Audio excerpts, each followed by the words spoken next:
G'day guys, how's it going? This is Broadcasting Because with episode number 4 of Port's Path to Power in AFL Live 2. And this time around guys, we will be kicking off the home and away season of the AFL Live year after coming off a relatively successful NAB Cup, I suppose. In our final week last episode, we were able to knock off the West Coast Eagles, and despite not making the grand final, we were able to finally get some of the elements of our game, like our run-up half-back and dominance around the ruck, really starting to go later on in the NAB Cup. So we come up now, just the one major change for this game, Broadbent coming back in after his injury for Campbell Heath, and we see in round 1, we come up against the Melbourne...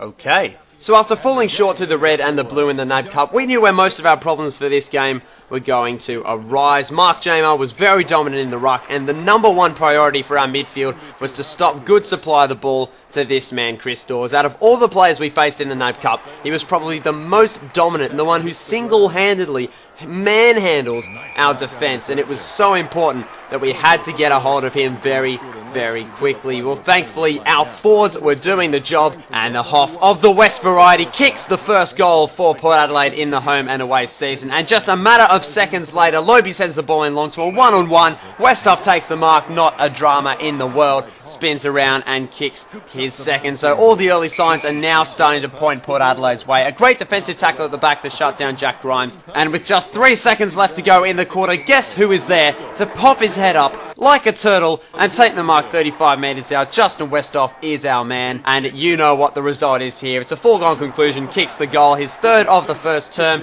to stretch the lead to 10 points. Well, an early goal from Jack Grimes in the second quarter brought the D's straight back into the game. But have a look at this. Defensive desperation from Hamish the Vice Hartlett with the ball deep in the Melbourne forward 50. That is 2 desperate tackles coming off the tap. It's Butcher versus Howe. Surely he can't make it 3. Of course he can. Hamish Hartlett putting his body on the line and living up to his expectations, but unfortunately he cannot make it 4 in a row, and Davey is there to be the goal sneak to put Melbourne up by 3 points. Look at this shrug work from the captain, Travis Boak. Surely he's not going to kick it from there. Has a go from 50 and kicks the sausage roll to put the Port Adelaide Power back in front by 3 points in the second quarter. Let's take a look at that one on the replay. Travis Boak showing his muscles. Someone's been to the gym in the off-season and kicks a fantastic sausage roll. And despite being under some very intense pressure from the Melbourne Demons towards the end of that first half, we were able to keep them out and maintain our 2-point lead to the break. 3-5-23 to the Demons at home at the MCG to 4-1-25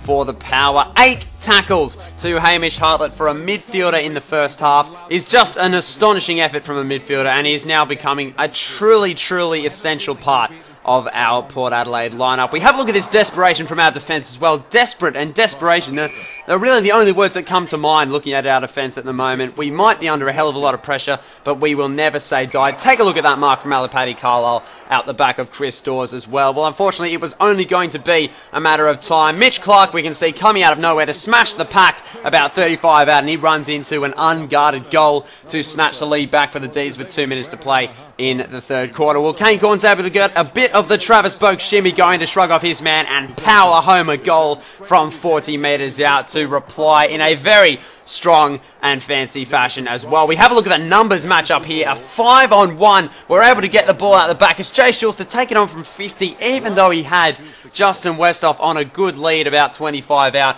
is unable to convert, and we now start to have some problems. The cracks are beginning to show in our forward 50. Unfortunately, we just couldn't get enough set shots going. I think we were relying way too much on our run into the forward 50, and we needed to lower our eyes a lot more. I decided to bring Monfries into the midfield to try and get him a lot more on the ball, and I activated the sub, bringing White off for Jared Pollock, because we were well and truly in this game, but all of a sudden we hit that point. It seemed like all of our players with 3 minutes to go just ran out of puff, and all of a sudden we lost our intent going forward. We lost our purpose. We were mucking around with the ball, and we just couldn't get a thing right. Brad Ebert gets run down from behind by Mitch Clark, and the ball ends up straight down the other end into the waiting arms of Chris Dawes, who is not going to miss from this point. Alipati Carlisle couldn't stop him, and there is absolutely no stopping that. We're 11 points down with 1:20 on the clock, still in the ball game. It gets pumped out by Mitch Clark to the advantage of Jack Grimes, but this time Alipati Carlisle could not do the job this time around, couldn't stop Jack Grimes,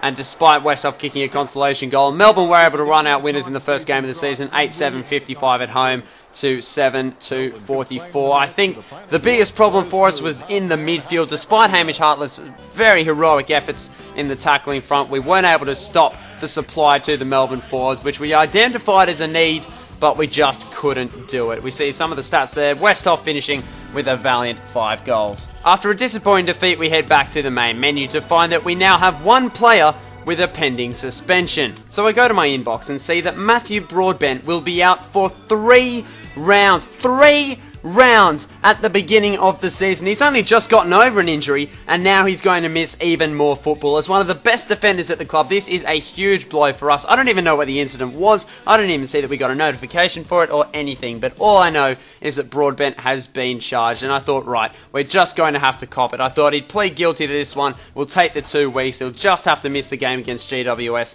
and we'll have to do the best without him. So we're preparing for our first game in front of our home fans this season when, wait, hang on. Apparently GWS are rated higher than us. We're a 71 and they're a 73. I mean, this is ridiculous. GWS haven't even scored 73 points in a game, let alone do they deserve a 73 rating. Who, in Gary Ablett's name, set the ratings for this game? Oh, come on. So with Broadbent now missing the next couple of games, I decided to give his spot to Colquhoun. Colquhoun? Colquhoun? Jeez, is that a name or a disease? But anyway, I gave him a run, and we will take every action that we possibly can to demolish that reputation that GWS is in any way a better team than our mighty Power. And look at this effort straight away. Kane Corn shrugs off his younger counterpart and slams the goal through the big sticks. It is time for the old boys of the AFL to put our foot down, to stamp our authority on the AFL's newest kid and remind them exactly where their place is. Angus Monfries takes a nice mark 45 out on a slight angle to the left of the goal face, but it poses no problems for him at all. The former Essendon man and now central part of the Port Adelaide forward line kicks the second goal in a row, and all of a sudden, early days, the cracks of that reputation are starting to fall apart all around the GWS Giants. It spills forward to Monfries, who can run into an open goal and kick his second, the third in a row of the first quarter, and it wasn't long, don't you worry, before the ball was straight back up that end of the field. The ball falls out the front, options forward, doesn't need him. Jay Schultz lines up and kicks the fourth of the first quarter. Whatever the problems we had against Melbourne, whatever the problems were that we had in the pre-season, they all just dissolved. They just weren't there anymore. Look how easily Angus Monfries is able to get past the defender and slam it through from 50 out. Not a worry in the world. This is the sort of football that we're capable of. I mean, while GWS is struggling to even get the ball in their 50, we're up the other end having a party.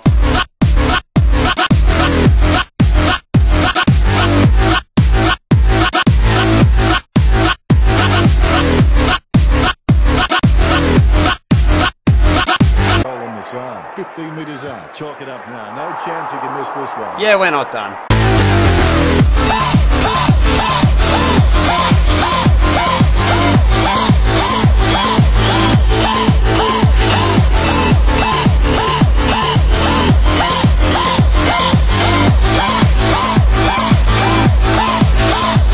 By this point in the game, I think we'd made ourselves pretty clear that we were not going to be taking an out-rating by the GWS Giants very lightly at all. Angus Monfries goes on to kick number 5, if you don't mind, before three-quarter time, before becoming provider for a springboard for Brett Ebert to climb up high and take an absolute belter. That one looks just as good on the replay as it did live. Well, it's a little bit far out for Ebert, so why not return the favour to Angus Monfries, who in a 2-on-1 makes it look like a piece of cake, wanders back and kicks number 6 to match the number on his jersey, if you don't mind. Wait for it, there we go. That's number 6 on the board for Angus Monfries. The margin is a whopping 73 points. The 100, the ton, is well within reach. Westhoff adds another, followed up by Brett Ebert. We take a look at the score, is 97 to 6. A 91-point margin, which we unfortunately could not stretch any further to reach the 3 digits. Chad Corns gets the only other scoring shot for GWS to round out the game. And the final score, Port Adelaide 16-1. How is that for accuracy? 16 goals, 197 to the GWS Giants, 1 2-1-7. A whopping, magnificently huge, ginormous, every other adjective you can possibly think of win for the boys from Alberton. We take a look at some of the stats now. Angus Montfrey is pumping through 7 goals straight. That is an enormous effort, and followed closely by 3 straight from Kane Corns. A wonderful all-around team performance with guys like Lobe and Moore, Butcher as well, chipping in with quite a few tackles. Hamish Hartland, a little bit of a quiet game on the tackle front, but mind you, that's because he was doing most of his damage with the ball in hand. Sheila Mumford grabbing a couple of touches for the GWS Giants in an otherwise very disappointing game on their terms. We take a look at our inbox following this game. We see that Dominic Cassisi will be back for the next game, but oh, are you serious? Not again. Following in the footsteps of Broadbent, this time it's Brad Ebert who is going to be penalised for 4 weeks. He'll miss 4 weeks of football for something I don't even know that he did. I wish there was a way to actually see or just to know what it was that he did so I could be even more up and about this. But even still, guys, I want you to leave in the comment section below, what should we do about this 4-week suspension? Should we cop the 4 weeks for a star player? Should we try and plead guilty to get a week off? Or should we appeal it in hope to get him cleared, but also at the big risk that his charge could be upgraded? Guys, I'm sick of this bad news. Let's move on to everyone's favourite segment, and that is the Player of the Week. Well, with a win and a loss to start off this home and away season, I have decided to go with Kane Corns as our player of this episode. Across the 2 matches, he was able to rack up 11 touches, kick 4 goals, and also get just over half a dozen tackles to his name with a grand total of 7. He showed that he was truly versatile and able to play a part no matter what his role was and contribute on the scoreboard. So guys, Kane Corns is my player of rounds 1 and 2, and now we take a look at my goal of the episode.